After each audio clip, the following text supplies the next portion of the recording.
নদীর একুল ভাঙি অকুল গড়ে, এই তো নদীর খেলা। সকালবেলার বাদশারে তুই, ফকির সন্ধ্যাবেলা।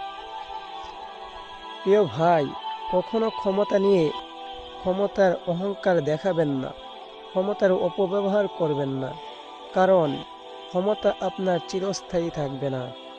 যখনই আপনি ক্ষমতার অপব্যবহার করা শুরু করবেন, আল্লাহ তাআলা কিভাবে যে আপনাকে ঘাড় ধরে নামিয়ে দিবেন, তার প্রমাণ আপনারা ইতিমধ্যেই বাংলাদেশে দেখে গেছেন। কারণ শেখ হাসিনা অবশেষে পালাতে বাধ্য হলেন। তাই প্রিয় ভাই, ক্ষমতা পেয়ে ক্ষমতার অপব্যবহার কখনো করবেন না। কারণ হচ্ছে, ক্ষমতা আল্লাহ তাআলার কাছে।